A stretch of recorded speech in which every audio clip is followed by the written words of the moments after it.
নমস্কার। আজকে মাসিক রাশিফল নিয়ে আলোচনা করব। মাসিক রাশিফল বলতে এপ্রিল মাস নিয়ে। এপ্রিল মাসে অনেকগুলো গ্রহই তার ট্রানজিট হবে। প্রত্যেক মাসের মতো এই মাসেও গ্রহ ট্রানজিট হবে। কোন কোন গ্রহ ট্রানজিট হবে? বুধ, শুক্র, সূর্য, মঙ্গল আর শনি ট্রানজিট হবে না। শনি তার নক্ষত্র চেঞ্জ করবে।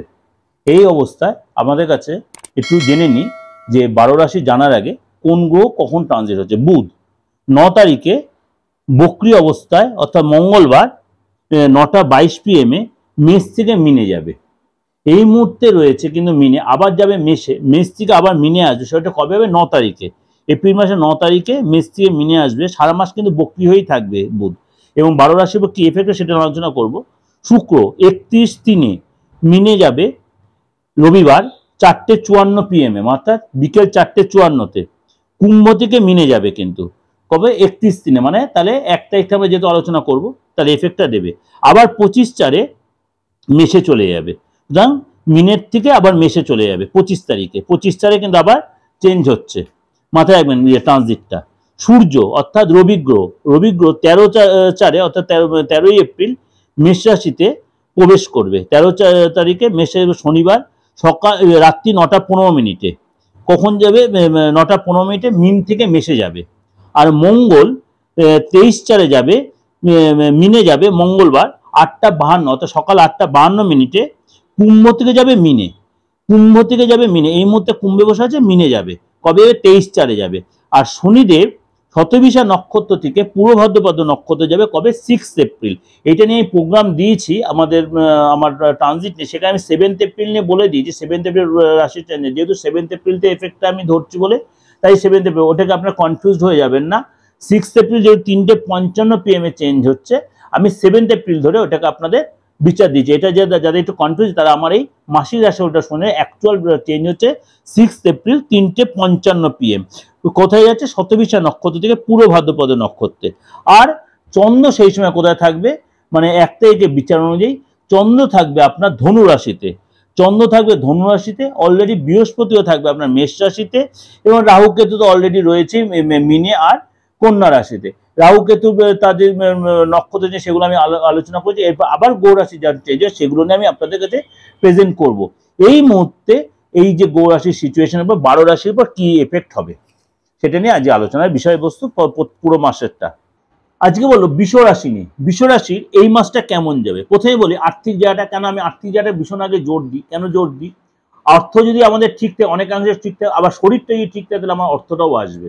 সুতরাং শরীর আর অর্থ হচ্ছে অঙ্গাঙ্গিভাবে জড়িত প্রত্যেকটা মানুষের ক্ষেত্রে, প্রত্যেকটা মানুষের ক্ষেত্রে। আর্থিক জায়গাটা আগে বলে রাখি, বুধ যদি সারাটা মাস বক্রী থাকায়, সুতরাং আপনাদের কিন্তু আর্থিক জায়গাটা যথেষ্ট ভালো হবে। আটকে থাকা অর্থ পাবেন, কারোর সাথে নতুন কোনো ডিল হতে পারে। আপনি যদি শেয়ারে ইনভেস্ট করেন বা মিউচুয়াল ফান্ড বা এই ধরনের কোনো ইনভেস্ট করেন তাহলে সেখান থেকে আপনি লাভবান হবেন। বৈদেশিক কোনো ব্যবসা যদি বৈদেশিক কোনো ট্রানজাকশন আপনার থেকে রয়েছে সেখান থেকে আপনি লাভবান হবেন। এবং আপনি কিন্তু ডলার কামানোর একটা যোগ বা ডলার যে কামানোর বা এরকম কোনো ব্যাপার কারেন্সি ব্যাপার থাকে, এগুলো কিন্তু আপনি এই মাসে পেতে পারেন হঠাৎ। অর্থাৎ প্রাপ্তিযোগ, যাকে বলে হঠাৎ আপনার প্রাপ্তিযোগ হবে বৃষ রাশির ক্ষেত্রে। শরীরটা নিয়ে বলি, শরীরটা অবশ্যই আপনার একটু বুঝে শুনে কথা বলতে হয় লোকের সাথে। আর নেই যে লোকের সাথে কোনো অশান্তি জড়িয়ে পড়বে, কোনো টেনশনের কোনো অনেক, বিশেষ করে প্রেশার বা সুগার বা কোলেস্ট্রলটা বেড়ে যেতে পারে, অ্যালার্জিটা বাদে চোখের প্রবলেম, স্কিনের প্রবলেম হতে পারে। কিন্তু এইগুলো কিন্তু আপনাকে একটু অ্যাডজাস্ট করে চলতে হবে। আর যেটা বলবো আপনাদের, এটা শরীর নিয়ে, এটা আলাদা সম্পর্কে আপনাদের বিহেভিয়ারের ব্যাপারটা, বিহেভিয়ারটা আপনাকে একটু চেঞ্জ করে চলতে হবে। কেন এই মাসে আপনাকে অনেক নেগেটিভ লোকের সাথে আপনাকে হয়তো যোগাযোগ বা নেগেটিভ লোক আপনাকে আননেস ইনসিস্ট করবে। কোনো বন্ধু রিলেটেড লোক, বন্ধু সম্পর্ক বা বন্ধুর মুখোশ পাওয়া লোকের সাথে আপনার অশান্তি হতে পারে। সেগুলোর জন্য আপনাকে কিন্তু আগেতেই প্রিপারেশন রাখতে, অর্থাৎ যত কম কথা বলবেন তত ভালো হবে। যত কম কথা বলবেন, রিপিটেডলি বলছি, যত কম কথা বলবেন তত। কেন এটা হবে 24 তারিখ পর্যন্ত আপনার কিন্তু এই অশান্তি বা অস্থিরতা, উত্তেজনা বা টেনশন, এই জিনিসগুলো কিন্তু 24 তারিখ পর্যন্ত আপনার একটু নেগেটিভ ইম্প্যাক্ট তৈরি করবে। আপনার ফ্যামিলিটা নিয়ে বলি, 14 তারিখ পর্যন্ত বা আমার শরীরটা নিয়ে কিন্তু ডিস্টার্ব হয়। যেহেতু 14 তারিখ সূর্যদেব চেঞ্জ হয়ে যাচ্ছে, মেষ রাশিতে চলে আসে, সেখানে রবি হচ্ছে মেষ রাশি যথেষ্ট উচ্চ, সুতরাং আপনার সময় কিন্তু যথেষ্ট ফেভারে হয়ে যাবে। এই সময় কিন্তু আপনি কিছু কিনতে পারেন, বিশেষ করে কোনো দামি জিনিস কিনতে পারেন, কোনো প্রপার্টি কিনতে পারেন, কোনো ফ্ল্যাট কিনতে পারেন, কোনো কিছু বুক করতে পারেন। বা কিছু রিনোভেট করতে পারেন। এই সঙ্গে কিন্তু আপনার এই কারণে খরচ বাড়ে ফ্যামিলির কারণে, এবং পরিবারের সাথে সেটা দ্বিতীয় সপ্তাহ থেকে সময়টা অনেকটা ফেভারে আসবে। আপনি পরিবারের কোনো তীর্থস্থানে বা কোনো সমুদ্রে বা কোনো এরকম কোনো জায়গায় আপনি অনেক দিনের জন্য ঘুরতে যেতে, মনটা তার জন্য ফ্রেশ হয়ে যাবে, এবং তখন অনেকটা আগের থেকে অনেকটা বেটার সময় আসছে।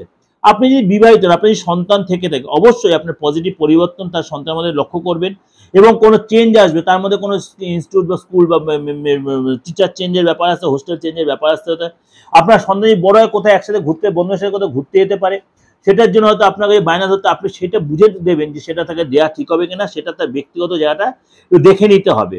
আপনি যদি স্টুডেন্ট হন, বিশেষ করে স্টুডেন্ট হন, অবশ্যই এই সপ্তাহে এই মাসটা অবশ্যই খাওয়া দাওয়া একটু কন্ট্রোল রাখতে, বিশেষ করে পেটের প্রবলেম, অ্যাসিডিটির প্রবলেম, এবং কি আপনাকে এই সময় কিন্তু শরীরটা নিয়ে একটু টালবাহানা করতে হবে। আপনার আলসার এই ধরনের কোনো প্রবলেম হতে পারে, কিন্তু আপনি বন্ধু বান্ধবের সাথে কোথাও ঘুরতে যাওয়ার একটা প্ল্যান করতে পারেন।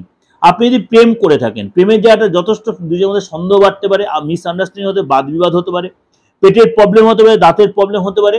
এই জিনিসগুলো আপনাকে কিন্তু অ্যাডজাস্ট করে, খাওয়া দাওয়া একটু সাবধান করে চলতে হবে, স্বামী স্ত্রীর মধ্যে অর্থাৎ প্রেমিক প্রেমিকের মধ্যে অ্যাডজাস্ট করে। যদি আপনি বিবাহিত হন, অবশ্যই ছোটখাটো যে প্রবলেমগুলো সেটা নিজের মধ্যে মেনটেন করে নিতে হবে। এমনকি আপনার লাইফ পার্টনার দাঁত নিয়ে এবং স্কিন নিয়ে একটু প্রবলেম হতে পারে। আপনি যদি চাকরি করে থাকেন, অবশ্যই 24 তারিখ পর্যন্ত, মাসের প্রথম দিন 24 তারিখ পর্যন্ত অবশ্যই কোনো নেগেটিভ কাজ বা নেগেটিভ লোকের সাথে যতটা পারে সঙ্গত এড়িয়ে চলবেন, মাইন্ডে সঙ্গত এড়িয়ে চলবেন, নেগেটিভ কাজ করবেন, 2 নম্বরই কাজের মধ্যে নিজেকে ইনভলভ করবেন, তাহলে কিন্তু ফেসে যাবেন। এমনকি কোনো আইনি ঝামেলা ফেসে যেতে পারেন, কোনো লোভ করবেন না, এবং তার জন্য বদনাম হবে, এবং তার জন্য কিন্তু আপনার চাকরি চলে যেতে পারে। নিজের চাকরি ছাড়া যদি আপনি কোনো অন্য কোনো ব্যবসা বা অন্য কোনো কাজে জড়িত থাকেন, তাহলে এই মাসটা অন্তত এই 2 নম্বরই কাজের থেকে নিজেকে একটু বিরত রাখবেন। মাইন্ডলি 2 নম্বরই কাজের থেকে নিজেকে একটু বিরত রাখবেন। নেক্সট যেটা বলবো, আপনি যদি ব্যবসা করে থাকেন, ব্যবসা জায়গাটা কিন্তু একটু কোনো কারণে মেশিনারি সমস্যা হতে বা স্টাফদের নিয়ে কোনো সমস্যা হতে পারে। আপনাকে কেউ হয়তো কোনো সুযোগ দিতে পারে, কোনো কেউ অফার দিতে পারে যে একসাথে পার্টনারের ব্যবসা, সেটা কিন্তু আপনার নিজের ব্যক্তিগত খরচ করে কাউকে যাচাই করে তারপরে পার্টনারশিপ ব্যবসায় যাবেন। আপনি বিদেশ রিলেটেড যদি কোনো কর্ম করে থাকেন, তাহলে বৈদেশিক কোনো লাভ এই সময় হতে পারে। এবং আপনি যদি কোনো মানে ট্রান্সফারেবল কোনো মানে মাল দেওয়ার ব্যাপার থাকে, মনে করুন মালটা এখান থেকে আপনি এখানে প্রোডাকশন আছে, আপনি অনেক দূরে পাঠাবেন, সেটা একটু এই সময় বিশেষ করে 14, 15 তারিখ বা 18 তারিখ পর্যন্ত আপনি একটু মালটা এইভাবে পাঠাতে হবে, রাস্তায় কোথাও মালটা নষ্ট হয়ে যেতে পারে বা মিসইউজ বা একদম ড্যামেজ হয়ে যেতে পারে, সুতরাং আপনার লস হতে পারে। 18 তারিখ পর্যন্ত এই ব্যবসার ব্যাপারটা একটু চাপ হয়ে যেতে পারে, ঠিক আছে।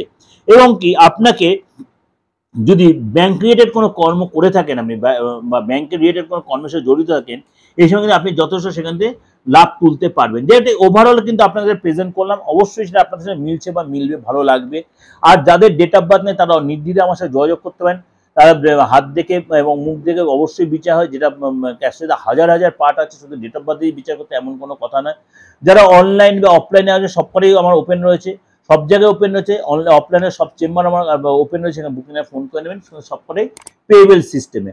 আর আরেকটা কথা বলছি, যদি মনে হয় যে আমার দৈনিক রাশিফল শুনবেন, সেখানে দৈনিক রাশিফল আমার চ্যানেলটিকে সার্চ করতে পারেন, সাপ্তাহিক রাশিফল সার্চ করতে পারেন, সমস্ত গ্রহ ট্রানজিট সমস্ত প্রোগ্রাম সেগুলো সার্চ করে আপনার সমস্ত আপনার চাহিদা মতো প্রোগ্রামটি পেয়ে যাবেন। আর একটাই রিকোয়েস্ট, যত লোকেকে শেয়ার করবেন। আজ নমস্কার, সারাটা মাস আপনাদের ভালো করুন, সারা সপ্তাহ ভালো কাটুক।